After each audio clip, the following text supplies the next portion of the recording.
So I'm with Amy Kirk-Smith, who's a fourth-year BASc, just come back from her year award, majoring in the health and environment pathway. Amy, I've been your tutor for 4 years, so I know something about your degree so far.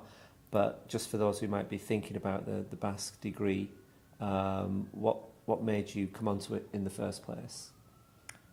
So I actually have been at UCL for 3 years at UCL, 1 year at Université de Montréal, and I spent my first year here studying medicine, and I decided that I didn't want to continue with that path, and I was looking for something else that would offer something quite different, basically. And I had a look at a couple of courses at UCL, and funnily enough, this degree was in its first year when I was just about to start when I came across it. And I really felt that had that been there the year before, it would have changed my plans a lot.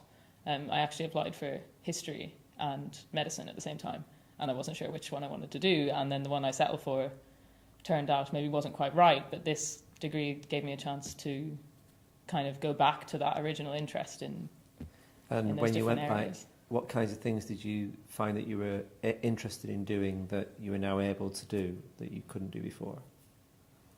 I mean, particularly, I've taken a focus on mental health in my degree, which isn't necessarily something that you can get so close in on in medicine. I mean, it's a small aspect of a bigger picture, but I've really wanted to make that a focus for me. And I've been able to look at it from different angles. So how have you made it your own? So what kinds of modules have you done that have zoned in on mental health?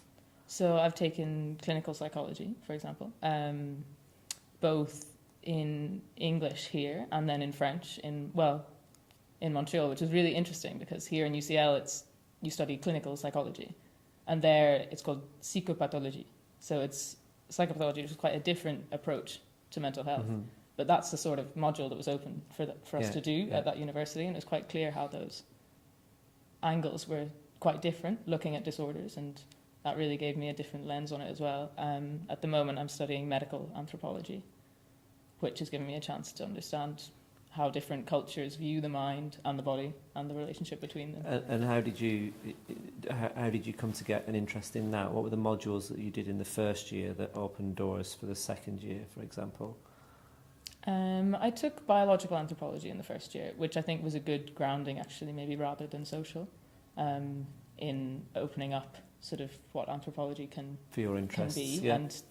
And yeah, that was really interesting and definitely opened my eyes. I also did genetics in first year, which is an interesting component of mental health, although I haven't really pursued that in any great detail. So it's a good background to have. When did the mental health strand come into your degree? Where did you find it? In second year. Yeah. Mostly actually through getting involved in the Global Health Student Society here. Because I'd just done an internship at the Wellcome Trust in evidence-informed policy, and one of my friends there, another intern, was doing a project about funding for research on non-communicable diseases. And she was telling me how she was surprised that the WHO at that point hadn't classified... the World Health Organization. The World Health Organization hadn't classified mental health as being among these non-communicable diseases for the purposes of that framework of classifying them. And I thought that was really interesting. And then when I came back, actually my own project was incredibly interesting too, but that sparked something for me. And also because I was looking at evidence and how it was used in policy. That was very interesting from a sort of something to apply to mental health as well. And then I studied clinical psychology in the second year, having come back from that and sort of taking an interest in it. And then with the Global Health Society, I was able to run a conference on global mental health, which sort of broadened my perspective on What that. did you use a year abroad for? I'd say I went a bit off the wall with like some of my module choices, things that I wouldn't have done here because I maybe didn't feel that they were part of my path. The construction I'd sort of made for my degree. So I did, for example, anthropology of religion. One of those things that is just fascinating, and maybe it's not something I'd study here as one of my modules, but a chance to do that and do that in another language as well gave me such interesting perspectives. So I did, a couple of politics modules, for example, about conflict. You've had quite a trajectory through the degree, gradually honing in on the mental health subject, and now you're doing your final year project, which is going to consolidate all that. So what's your final year dissertation on? So the broad question I hope to ask is whether global mental health is a legitimate category to talk about, whether there really is a global mental health, or is it such a culturally influenced part of life that you can't really call it global? Is it something that can be globalized? Which is really interesting for me, because when I ran that conference, I had a very uncritical view.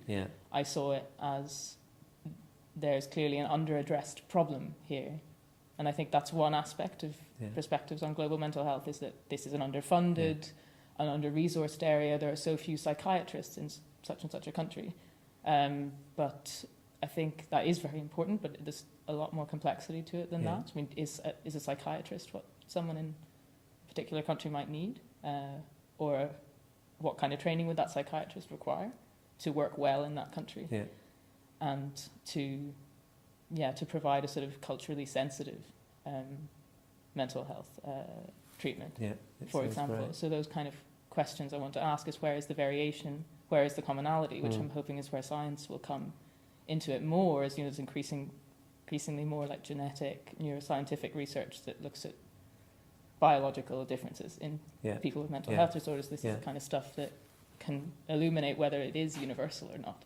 But then there's so many cultural factors that sort of play with that as well. No, I can see the big picture.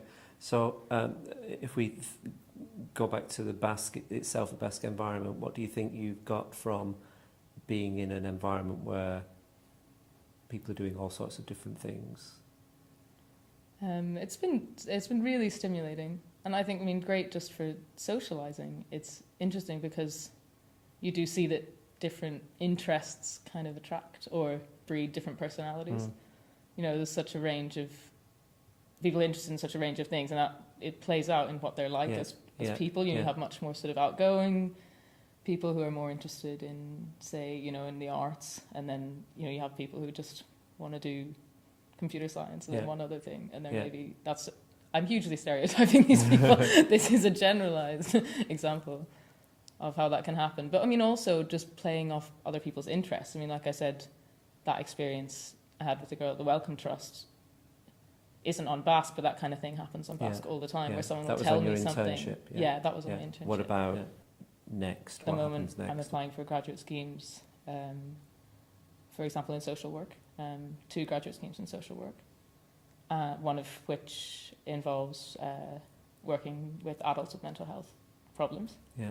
Because what I've gained so much on this degree is theoretical understandings of mental health, but what I haven't really had is a practical, and what a university degree can't really give you is frontline experience working with people, which is what I really want to come next for me, and get on a path where I can have more